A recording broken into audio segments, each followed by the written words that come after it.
it's not with you. Oh, and I don't wanna get better if it's not with you. Oh, and I don't wanna feel better if it's not with you. Oh, and I don't wanna get better if it's not with you. Does it ever get better? All right, everybody, welcome back to another episode of Live in the Studio. Today we are here with Hannah Curl. Yay. Hannah, we have known you for probably like 4 or 5 years, right? In the long run. I think so.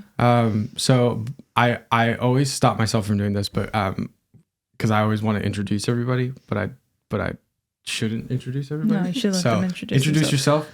Tell people what you do. Okay. And music and all that kind of stuff. Tell us what you do. Yeah. So I'm Hannah. What do you want me to talk about? What do I do? Yeah, like in music, I know like playing at church. So like Yeah. right now you're playing at Elevation. You have your own original music. Yeah. Just kind of give people insight. okay. Yeah. You got it. I've been singing at Elevation since about, I think it was like January is when I started singing there. I started going there in like April last year after I kind of like switched from Relevant to Elevation. And I didn't want to like sing at first. I kind of wanted to like take a break because I've been singing at Relevant for like 4 years. Yeah. So I was like, I kind of want to break, just like recenter myself. Like, remember, like, it's not about me. So I did take a little break, and then I got involved with worship. There's like a whole story on how I got involved. Oh, really? But I started singing there, and it's been like 8 months now. Okay. Awesome. Yeah. Awesome. And then original music, you started putting that out when you were, gosh, you had to have only been like 16, 17, right? Doing that album? 17. 17. I Yeah. did it during COVID. I was like, this is the perfect time. I'm not in school anymore, and no one can make fun of me if it's horrible. But And that's just on Spotify as Hannah Curl, right?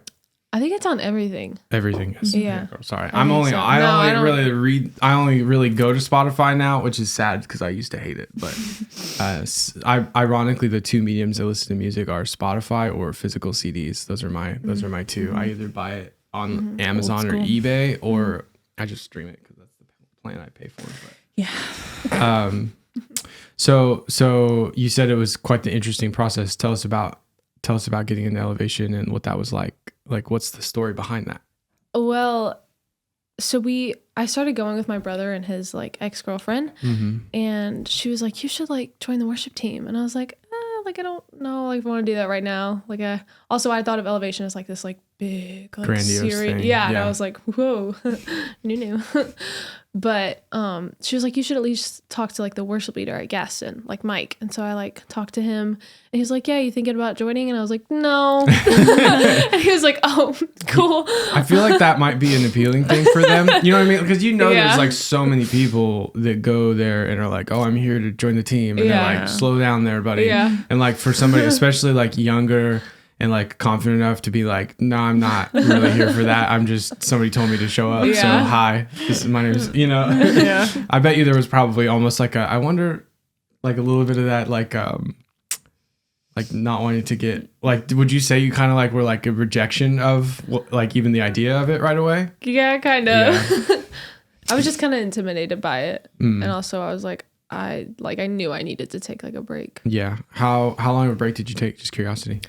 So we started going in like April, and then around like November or December. So I was standing behind the worship leader's wife, Mike's wife. I was standing behind her like during church, and I guess I was like singing, loud as I do. And so after service, he told me this story, and he's like, my wife ran up to me, not a hi, not a hello, not a you did great, nothing. He was like, all she said was, whoever was standing behind me, you better get her on that stage right now. And so That's he was awesome. like, who is standing behind you? And she was like, I have no idea. Oh, man. And so I guess he thought at first that she was talking about my brother's ex-girlfriend, and he went up to her and was like, were you behind my wife? And she was like, absolutely not. She was like, but Hannah was. Oh, okay. And so he found me again in like November and was like, you sure you don't want to join? Nice. And I was like, okay, it's been like So like April 6 to months. November. Yeah. Right. Yeah. So by that time I had like just left to go back to college. And I was like going to submit like the audition form online because you have to like send in a video of you playing and then they'll get back to you and let you know if they want you to come in for like a live audition. And he was like, don't even worry about that. Just come in. And I was like, oh, okay. This is nice. Because I was like stressing over making a video in like my dorm where I can't make noise. Right. So I ended up coming in like one weekend and somehow got on there. Nice. But, now you're leading for that specific campus, but then aren't you, it looks like, I mean, there's another, what I understand to be, is there another team you're serving on too? It's like youth related or something to that degree that we saw? I don't know. No? So okay. I haven't really done like that much with Elevation, like insider wise. I've done a lot with like people I met from there. Okay. So I have a friend named Dwight and I have a friend named Matt, and they kind of have like this little like band collective thing that they started like years ago. And what's that called? Untitled Worship. And so they invited me to like sing with them when they opened at like an Andy Cherry show in Charlotte. Okay. And so that was my first time singing with them, and it was super fun. Awesome. I guess that's probably what we saw pictures of. That looked really cool. It looked awesome. And then they got booked at they got their first booking at like a youth camp, like a youth summer camp in Pennsylvania. Awesome. And so I got to go with them up to that. That's cool. What was that like? It was so fun. Yeah. That's probably like my favorite thing I've ever done. Yeah. Was it? Do you know how many kids it was? It was a lot. That tends to be like one of the most hyped things. Every summer camp that I've ever been able to be a part of, even if it was like a smaller camp, like I mean anywhere from like even in the like 50 to like, if they're there for camp, they're rowdy, which is pretty fun. It's always a cool thing to get to kind of be a part of, because it's just like a little more unadulterated joy out of kids. They weren't shy either. Like the first night, all of their hands were in the air. I was like, okay. That's awesome. That's awesome. It was really awesome. So for right now, you're leading at campuses and then putting out albums kind of on your own. What's that process been like, just recording? Because the first one, did you do that? I think your Spotify bio says either in a dorm or at your house or something like that, right? Both. Has that kind of been, is that still holding true? Like still just doing them at home on your own? Yeah. Everything I make is literally on GarageBand. That's awesome. In my room. It's super ghetto. So I have a lot of respect for that. I don't. So for me, I started off and like I was pretty bad at singing, especially at 17. But I wanted to make records and I was writing songs. I couldn't really sing them well enough yet. So that was like my first really big hurdle. And then recording them and editing them properly was like my, like right there with it. It's pretty much like a simultaneous thing. And I kind of just decided to tackle it at 17, and like watching you do that, like that's totally what you're doing. Even if it's a little bit more just like relaxed in nature, like you've got more knowledge, I guarantee you, than people that probably have never had to like try to record on their own. I mean, you've done how many songs at home on your own? Like a lot. Probably almost 20. Yeah, let me look it up. Ooh, one of my favorite bands is releasing a new album. Dayseeker. I'm excited for that. Hannah Curl has done 2 full albums, one in 2020 that is 1, 2, 3, 4, 5, 6, 7, 8, 9, 10, 11, 12, 13, 14, 15 songs on the first album. 1, 2, 3, 4, 5, 6, 7, 8 songs on the second album. So 23 are all the singles on the albums? Yes. So 23 songs at home by yourself. And you're how old? I just turned 20. You just turned 20. Yeah. So 20 years old with 23 songs. That's pretty dang cool. Like, and I think for me, I look at it and I think there's so many people that want to make music, and there's a lot of, I think, and not in a bad way, because it's just not something everybody learns, or that everybody should take the time to learn, but a lack of like understanding like how it goes from A to Z, and I think I kind of think about you and your brother in the same way, very like do-it-yourselfer, kind of like, and I love that. I think that's such a cool and an admirable trait. I think you'll get, just like Seth is like so good at videography. I bet you anything, you get better. And then when you go in the studio, like, and you do get somebody that can kind of handle the production, like basically the stuff you don't want to do for you. Yeah. You'll know, like, what's happening at every step of the way. You'll be able to kind of get more involved if you feel like you need to. All that kind of stuff, I think that's awesome. So kudos. we've listened to it obviously, but how would you like describe kind of the music you write and put out? I guess just like, that's not really a description, but it's just like raw. It's just raw music. I'm very like specific and particular. Like I do it all on my own, and I like don't. It's probably a bad thing. I don't want anyone to help me because I'm so like specific. It's the one thing that I want like total control over, and I'll like send it to people and be like, "What do you think?" But in the end, I'm like, I know what I want. Yeah. What do you think? Just so I can hear what you say. And yeah, I to some degree, I think probably we're similar in that trait. I think that's why I started doing what I do.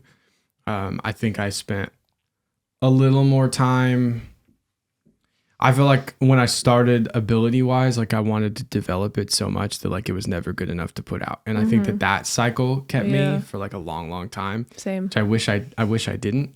But overall, like I think this will be kind of a cool thing too, is in the long run, like there will be people you meet that you might be able to help because you've done that. Even if it's just, you know, another kid that's your age after, you know, 4 or 5 years. That was kind of how we ended up with working with Rebecca and Corbin, just because we got into it, and it was like at 17, 18, they were like in the exact same spot that Shay and I were, and we had just spent like 5-6 years like figuring out how to get from A to Z, and then really I feel like a God-led thing, like we're back in front of a couple kids who have these songs and like want to put them out, and we're like figuring out studio stuff and trying to get all that nailed down, and we were just kind of able to jump in and help, which was actually like a kind of a really cool privilege to get to do.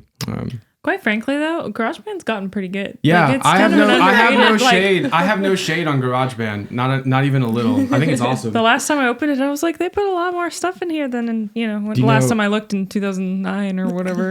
Well, forever so ago. not my favorite band, but fairly enough popular band, We the Kings. You know who that band is? You heard of them? I've heard of them. They the bassist tracks his songs on GarageBand and then sends them into the engineer and says, "Here you go." Like, so even if it's just for raw tracking purposes, there's no reason to not use it, even if you're gonna dump it somewhere else and mix it in something else. I think it's totally. It's a great app. I've known people who've done like quite a few people who have done records in GarageBand.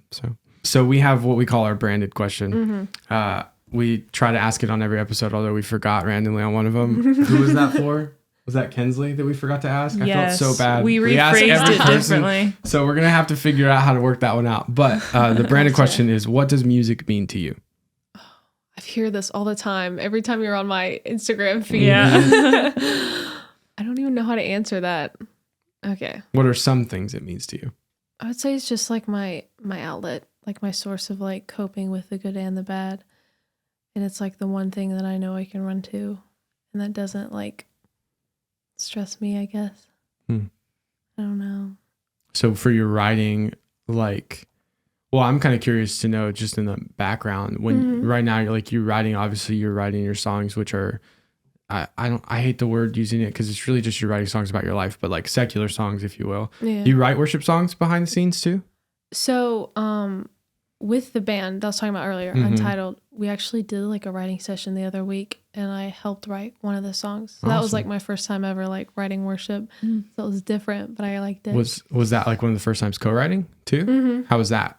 It was. I'm nervous about co-writing. I literally like sat there for like the 30 minutes, and then I was texting one of my friends in there, and I was like, I think we should do this. And he was like, say it. And I was like, I don't want to. He was like, just say it. So then I just like started singing it, and they were like, I like this. And I was like, oh, okay. So sort of like a natural knack for writing, you feel like? Don't be humble. I don't want to say like, yeah, don't be it's like humble. a natural. No. Like, don't be humble. Come on. You got it. I mean, I think you've put out 23 songs. So it's safe to say you have a natural knack for writing to some degree. I hope so. Do you feel like the co-writing part came naturally, or is that still like unknown? After a while, kind of. It was more like of me just sitting there like anxious for 20 minutes because I was like, I don't know if this is actually good or not. Because I like question myself when I'm around people. Yeah. But as soon as I said it, they loved it. So I was like, oh, never mind. I'm fine. If it clicks, it's all good. That was Glory of the Sun was like that for Chelsea and I. That was the first one we ever co-wrote. I don't think we've co-written a song since that song. It was literally like a one-off, like, this is just going to work like perfectly.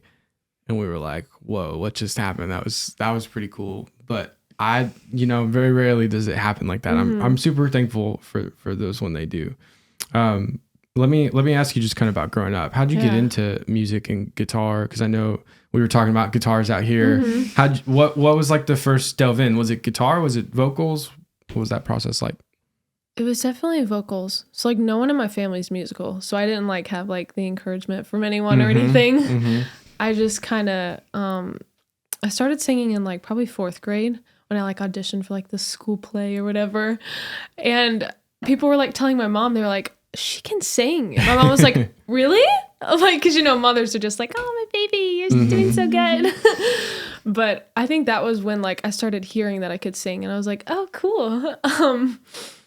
But then like in middle school, I did like choir and all that. Okay. And in high school, I did that too. I got an acoustic guitar for my 15th birthday. Okay. In like 9th grade, I think, I want to say. So I started playing on that. And my mom had originally like surprised me with one. And I like was holding it. She took a picture and all her friends were commenting. They were like, it's upside down. It's upside down. And I was like, this feels normal. Oh, okay. And she was like, crap, you're left-handed. We got to return it. Oh, no. Wow, that's crazy. I brought it to the shop and the guy was like, are you sure you don't want to try right-handed? Like, it's so much easier. You're not going to be able to find anything if you go left-handed. And I was like, I'm sure. Do you write left-handed and everything? Or no, only guitar. Yeah. Wow. I wouldn't have expected that. It just feels like, because I do everything with the right hand, so like moving feels normal. I don't know why. I literally would never, like, to me, like, okay, so just for example, she brought a guitar with her today, and like I went to pick it up out of the case, and then like it like felt wrong, and even that right there, I think I'm backwards. I don't even know. Like I can't. I tried to put it down, and I like put it down wrong, because it's a lefty. Yeah. And it's such a strange thing, but I believe you, because like picking up a left-handed guitar feels totally foreign. I was like, ooh. Like, can you play right-handed at all? No. I can play a right-handed one upside down, like sometimes. Yeah. I can play maybe like 2 chords, but I couldn't like play off of So it. When did you kind of like really, because I know electric seems to be like a big thing for you. When did you kind of fall in love with all that? So one of my friends, like, I think it was like the summer before junior year or like junior year or something, she had an electric and I was like, this is really cool. This is way cooler. I was like, you can do so much more. And we went to like a guitar store and I was like, I'm going to buy one. She was like, oh, word. So I bought my Epiphone there. And that's when I started playing on that. And after that, I was like, screw acoustic. I was like, I love this. Oh, that's awesome. So yeah, I like have been crazy about it since then. I literally remember like playing like a Sunday morning together, and you like came in talking about a guitar you had bought, and I'm like, why are you not playing here? If you know, I'm still like that. I won't play in front of people. Do you ever like is it in your head like eventually you might, or is it sort of just like a for you thing? I feel like it's both. Yeah. Like, cause with like singing, I'm like, okay, like I'm pretty confident in this, but with guitar, I'm like, just trying to get to like that same point. There. Yeah. I just feel like when people are like, oh, you play guitar, and they'll start like all talking to me, and I'm like, I play guitar. I literally, I told this story a couple of weeks ago, but my first introduction to guitar was I had a friend who asked me if I would be in a talent show, and I didn't play when that question got asked, and so we started working on this song, and I started like picking apart all these pieces, and then I probably got like, I don't know, maybe like 3 weeks out from the thing, and like I realized I was getting good enough that I like actually might be able to do it. And it was like full panic at that moment, because I was like, at first it was like, I mean, if I can get good enough to do, the song was fairly difficult, at least for like never having played before. Yeah. And I was like, if I could actually get good enough to do that, I'm sure I'd probably play it, but it's never going to happen. And then like I got like within striking distance, and I straight up backed out. It's like, hey, really sorry, not going to be doing that. I felt pretty bad, but I was kind of like similar, wanted to have it at a certain. The stage, honestly, getting on stage was like a huge, I didn't want to do it. Yeah, I think I got shoved into playing guitar and probably never would have taken the step of playing anything live had I not, like, it wasn't optional, because I did grow up in a music family, like my dad's a musician. So it was like I joined the youth band, which also was like against my will slightly. Obviously, I'm glad it happened, but like actually that reminds me, you should tell that story because it's kind of similar to how you ended up in the elevation team. Yeah. So I was one of those like midnight recorders. I would go in quietly. I would do stuff, and no one would ever hear anything. They're really good. No one would ever hear anything. Anything. And so one time we had it was like a party or something at our house or whatever, and I was like 15, 16 or something like that. And my dad took a bunch of the youth pastor and a couple other guys upstairs, I thought, to just show them the studio or whatever. And I was like, okay, whatever. And then I hear stuff downstairs. And I'm There's like, a my cover God. of Bubbly. Yeah, it's like a Colby Calais song. He was playing it. And I was like, no, Dad. So I run up there, and it was Kyle Wilkinson, I think, from New River. Oh my God. And he was up there. him. He was like, you're pretty good. And I was like, oh my God, like, Dad, turn it off. And so they just like absorbed me into the team. I didn't have to audition or anything. And they just took me on that. And then I fiddle. I'm still not great at acoustic, I don't think, but they needed one a week. And they were like, I know you play, like, just bring your guitar. Like, you have to do it. And I was like, okay. And then I played like every single week after that for like 3 years or something like that. So I was like, I didn't really get shoved into playing in that way, but playing electric on stage did kind of get a little bit more thrust upon me than acoustic. I started off, I didn't have a halfway decent electric. I had like an $80 Dean that I bought when I was like 12. Rest in peace, because I can't find it. I tried to buy it back from the person who I gave it to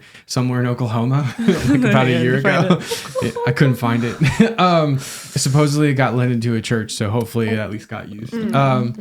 But I showed up playing. I had played acoustic maybe 2 or 3 times, not very many times.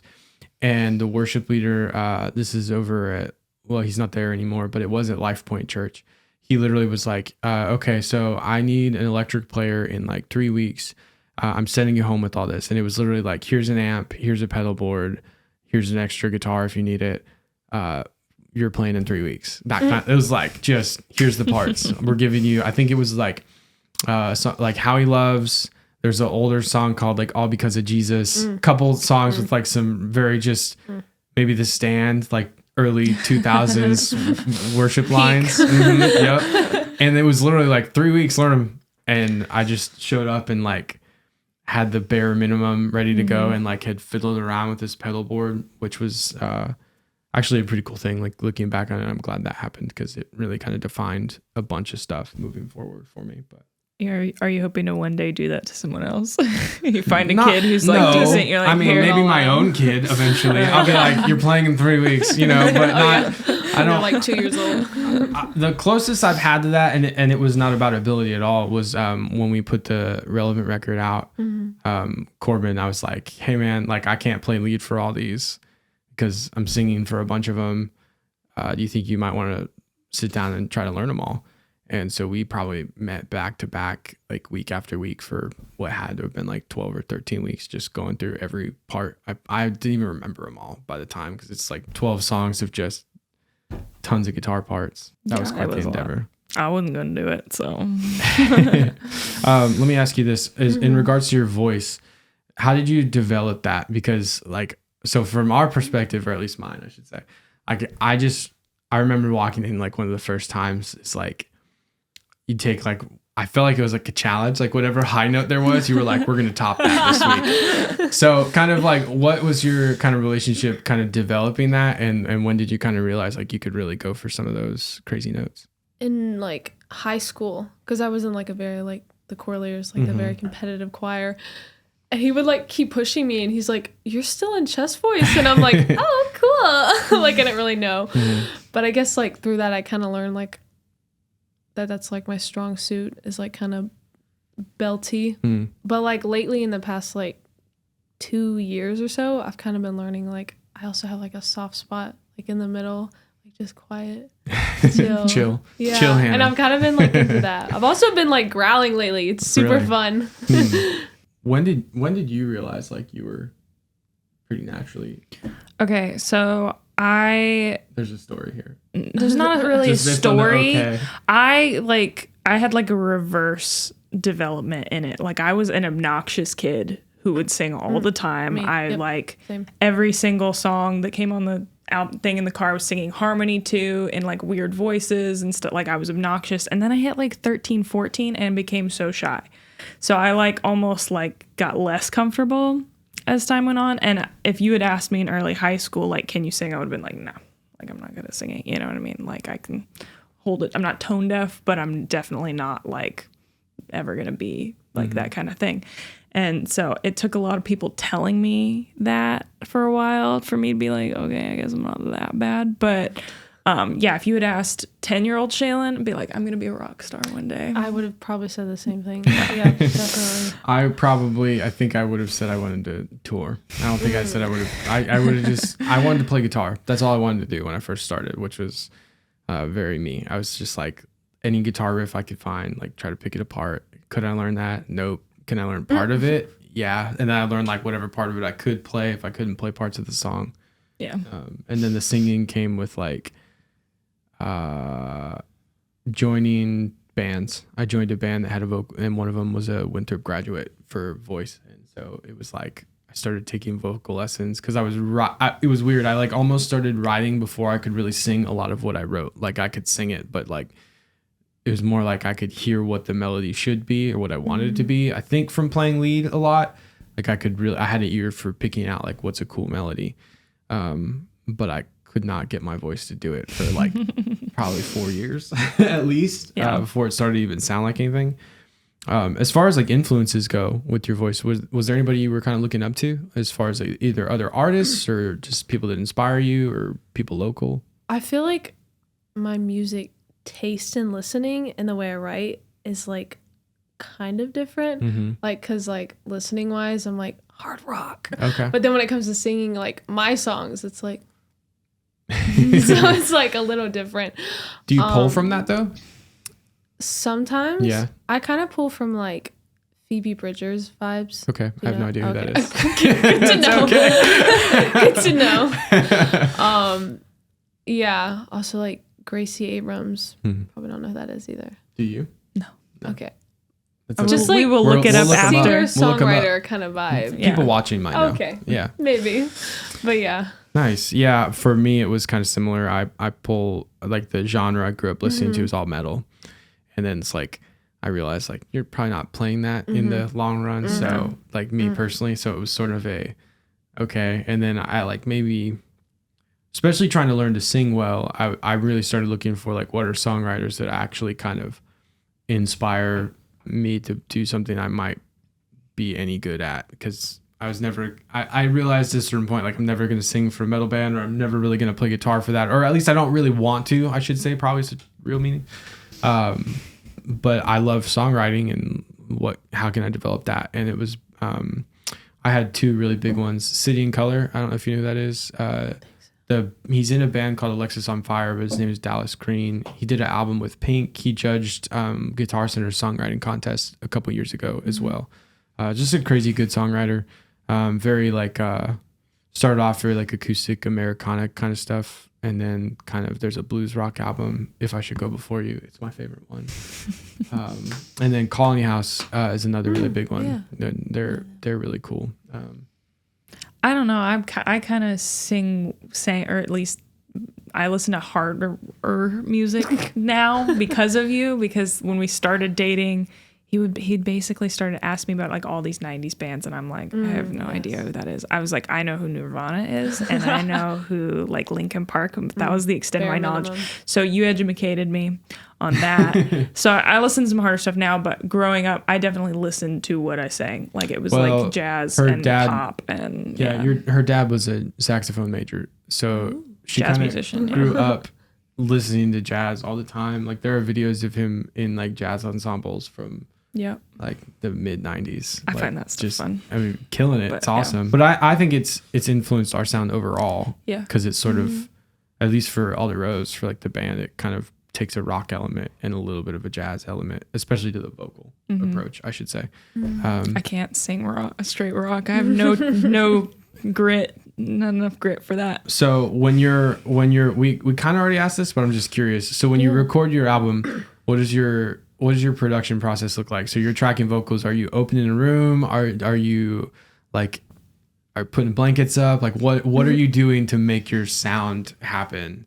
Just kind of people that might be interested in doing it at home on their own. So it's like changed a lot. Like when I first started, I would literally just like record a voice memo of me singing and playing at the same time. And then I would just put it in GarageBand, turn up the reverb, and that was it. That was all I did. Nice. And I was like, oh, this is... And then listening back now, I'm like, oh my God. But was that any of the songs off the first record? That was like most of the first album, yeah. See, like, but a lot of people won't do that, which I think is a huge sort of thing to point out is that like not letting, to some degree, like not letting what your current ability is, like, or your current, like stop you from saying like, hey, I have something to share. Anyway, sorry, go ahead. So that's what it started as. What did it become? Yeah. So I got a mic for Christmas in like 2020, I think, or 2020. I don't remember. 2020. I got a mic. And I was like, ooh, now I can record. And I literally had like my brother's jank headphones that I would use too. Shout out Seth Curl. Shout out Seth. They were white. Anyway, so I started recording on there.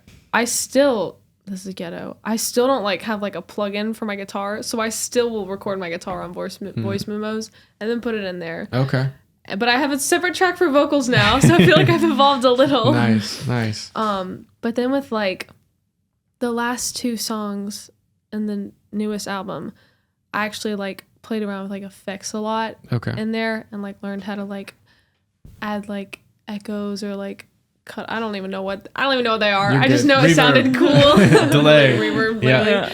But I started playing with like a bunch of effects and I was like, wait, this is cool. I feel like I was talking to Chelsea actually about this the other day and she was like, you kind of like use your voice like a guitar, like in like the way you sing sometimes when you like slide or do stuff, you like your voice acts like a guitar almost like subconsciously. And like listening back, I'm like, it's kind of true. It's kind of cool. Yeah, I know. Embrace it. That's a cool thought. I started like in my newer songs, I've started like adding like a lot more vocals instead of it just being like me singing a song and a guitar. It's like there's little stuff everywhere, and that's like my favorite now. I love it. That's awesome. Yeah, it seems a very like a kind of a free spirited thing for you, which is cool. It's cool. Awesome. But I can like listen back and hear like the AC going or something, and I'm like, you know what? I don't even care because people like when I released my first album, so many people like I didn't even know from like high school and stuff were like, Hannah, this is good. I was like, it's like not though. I was like, you can hear like the dryer going in the background. Yeah. You know what? Like, even in this setup, sometimes we were hearing crickets last night when we were in here. We were like. There's not like apart from getting rid of every cricket in South Carolina, there's like nothing. I literally was like, the one thing I'm pretty frustrated with was there's crickets, but we'd have to leave the state to get away from the crickets. So I think we're stuck with that here. That's a God thing, not a me thing. But everyone was just like, I like how it's just so like raw and stripped, and I was like, okay, good, because it's not changing. That's all it's probably ever gonna be. So I'm okay with that. Well, so you say that, do you want it to be more at a certain point? Like, would you like to go in and do like a full thing at a certain point? Yes. Yeah. I feel like that would be cool, definitely. But it's also like the fear of like, if somebody was like, hey, I have a studio, would you want to come in and record stuff? And I'm like, oh, I have to do that in front of you. You have to watch me. Yeah, I got you. Like, that's scary. I still to this day can't track with other people around. Like, I built the place so that, you know what I mean? Like, I totally get it. Literally, she's about the only one. You still get irritated at me sometimes. I literally, like, I did a song. Chelsea challenged me to write like a Minute in My Mind thing. I wrote it on anxiety. And I literally was like losing my mind trying to track that song because like it's this whole mind game of the lyrics or something like one of the lines is like, I never choose to believe in myself, then I'm pissed when I can't seem to figure things out. I put all my dreams way up on a shelf and I tell them that someday we'll figure it out. And I'm like doing this song and then struggling to do the take. And I'm like, the more that I want to quit, the more that this line is true. Yeah. What do I do about this? And it just ate me alive. And like, gosh, I don't think if anybody else were there, maybe I would have done better because I wouldn't have gotten so upset because of just being in front of other people. But I was pretty upset during that one. So I totally get that. That's a tough thing. It takes time. It takes a lot of time, and I'm still working on the tracking in front of other people part. I can't do it. Even if I knew, like at college, if I knew my roommate was like outside the door, I was like, can't do it today. Yeah. I was like, I can't. Do you have a favorite song you've written? Probably Closure. Okay. You want to give some insight to that? Like why it's my favorite? Or like what it's about and some things like that? Yeah. It's about closure. That one was like the first song that I like added like a lot of different, like, I don't even know what to say, like vocals, effects. Like towards the end, there's like 8 different parts singing over each other, and it kind of sounds cool. But that was like my first time messing around with that, and I like how it turned out. But I also just like lyrically how I wrote it. Like that's probably like my favorite song I've written lyrically. As far as the lyrics go, like what does it kind of touch on? It was basically about like a breakup I went through, and I didn't really get like an answer. Like it just kind of ended. Okay. And I wanted to write a song about that, but I didn't like know how. And so like I actually don't say the word closure until like the bridge, which is like fun to me. But the whole song is pretty much like, is it my fault? Like, is it my fault? Did I do something wrong? And then by the end, I changed the lyrics to like, it's not my fault. Like I didn't do anything. Like I gave it all I had. But I don't know. It kind of tells a story. I think that's why I like it. For your songs, you feel like they're, for the album, are they a lot more personal than they are sort of like either stories or things from like outside your life, or are they all kind of just individual to you? But yeah, they're all pretty much. Yeah. I wrote a lot of times my first earlier songs, especially, were all stories about other stuff. I was like, my life sucks. I'm not writing about my life. You know what I mean? Like that was my first take on it, or like, it's not cool enough. Or I'd take like anything that happened and like exaggerate it to 10 and then write a song about it, that kind of thing. Yep, did that. And then eventually it was like, okay. Yeah, I used to love getting those questions because we've been married for 8 years, and like some of our relationship based songs are like so dramatic. They're like, did you guys go through that? We're like, to a way lesser extent. Yeah, it was like a fraction of that. It was like one little fight, and he was like, it's tough though, because when you're learning to songwrite, especially I think when you're figuring everything out, like you don't really want to like add all that into your music. Like you're figuring out, like we were just figuring out being together and all those kinds of details. It's like, maybe don't write songs about that and then like, argue about the song and what's in it. You know what I mean? Like maybe like, separate those two a little bit, start to figure that out. And I think also for me, like I said, just kind of not feeling like I wanted to kind of escape a little bit from where we were at. So it was like, let me write about something that is either intriguing to me or like a cool story or has a through line or something that I think is a little bit different. And then now it kind of came full circle, and it's like pretty much now it's, if I'm writing pen to paper, it's usually about whatever's going on, even if I don't realize it. I never like had a moment where I was like, I want to get into songwriting. Like I never had that. I just kind of like, I was like, I don't know how to deal with these emotions. And so I started writing and like making music. Like I didn't plan on it, but that's kind of how I got into it. You said what you like to listen to is different than what you write. Like, what do you listen to outside? Like, I know that you're in the gym a lot and stuff like that. So, what are you listening to while you're doing that kind of stuff? My music taste is like very versatile. Like 1 minute it'll be like slow songs, and the next minute it'll be like, Aerosmith or something. Like, it jumps around. Yeah. To like a lot of different stuff. You have a top like 3? I would say probably my favorite, don't laugh.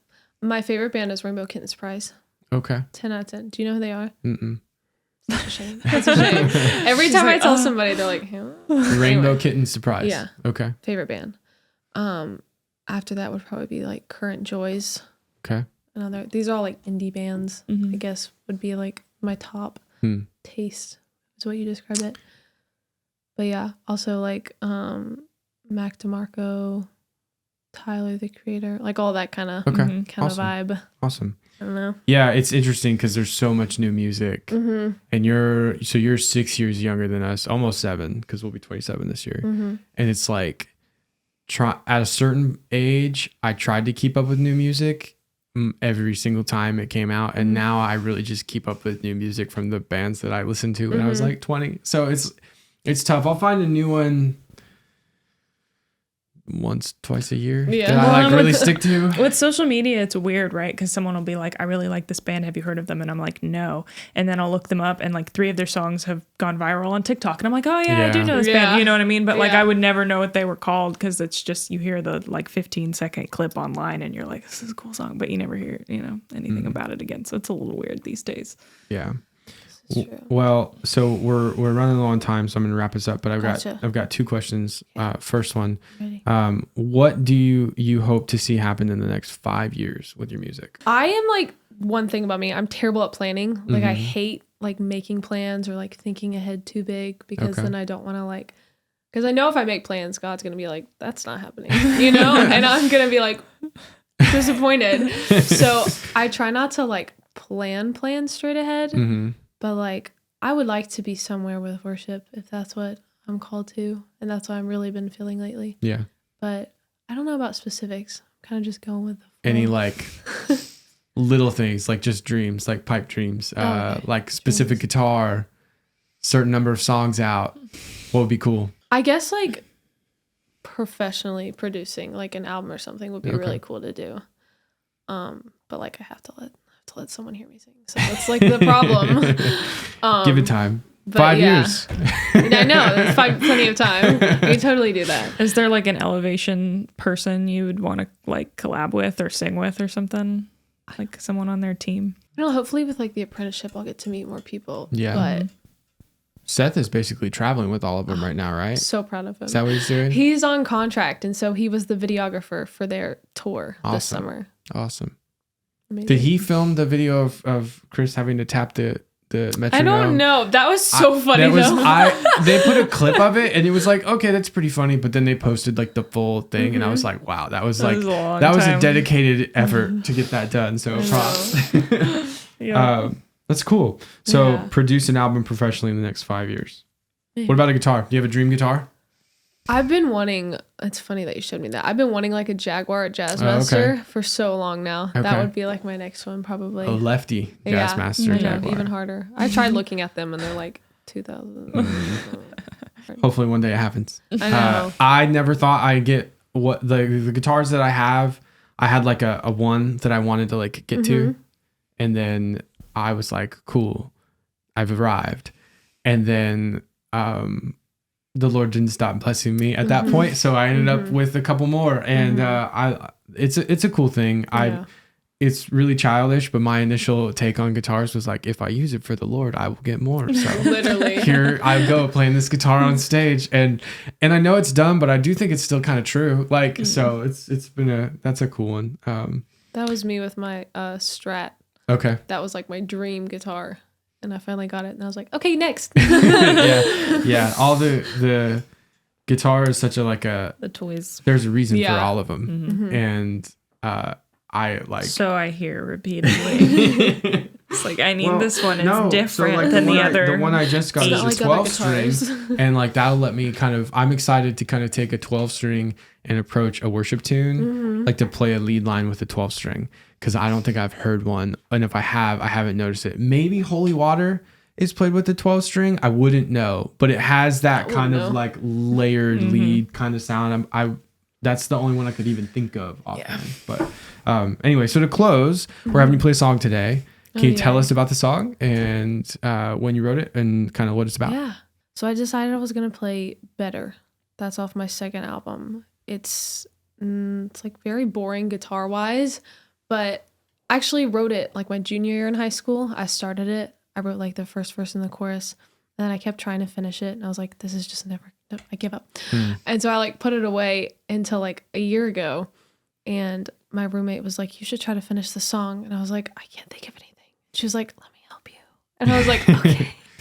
So she helped me write like a couple lines in there. And I eventually finished it. And a lot of people who like listened to my second album were like, that one's my favorite. And I was like, really? It's like so like boring because there's like, it's the least. Well, there's simple versus boring. Yeah. That's a conversation. You know what I mean? It's the most simple, I would say, on there. But yeah. Cool. Well, we're excited to hear it. Hannah, thank you so much for coming on the show and being a part of it. We've loved having you. You can look her up on Instagram or Spotify. I think it's just Hannah Curl on Spotify and like platforms and everything. And then Hannah.Curl on Instagram. Is that right? Okay. I think I got it. Try to be a good host here. Thank you. If he's wrong, we'll put it at the bottom here. But yeah, I'm going to wrap it up here. But without further ado, here is Better by Hannah Curl. Thank you guys. Bye.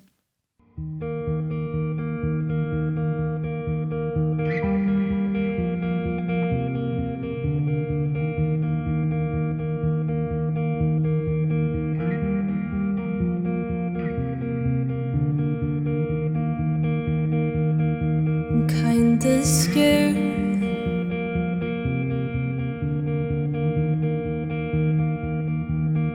that the one thing I was good at now is gone. I'm kinda scared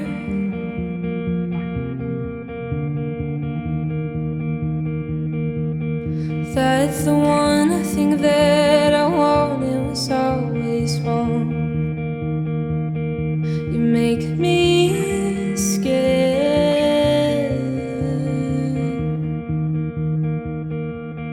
that I never meant as much to you as I thought. How do I get better?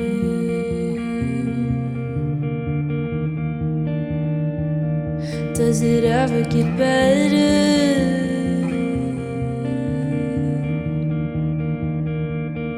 How do I feel better?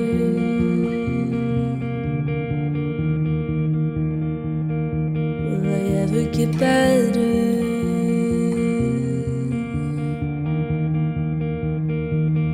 I know you're scared.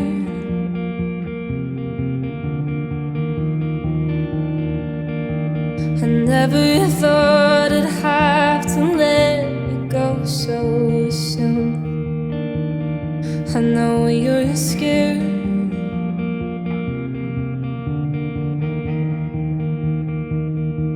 Cause it'll never be the same with someone new.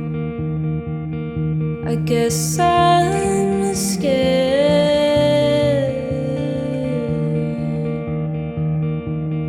that the best part of me was always you. How do I get better?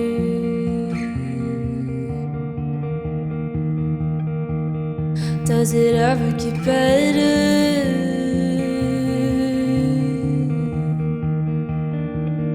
How do I feel better?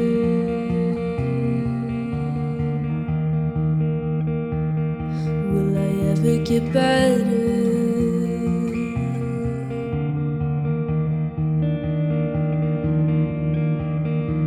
I don't wanna feel better if it's not with you. Oh, and I don't wanna get better if it's not with you. Oh, and I don't wanna feel better if it's not with you. Oh, and I don't wanna get better if it's not with you. Does it ever get better?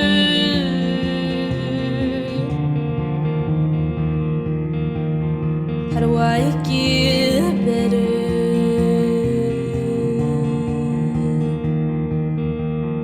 Does it ever get better? Oh, will I ever feel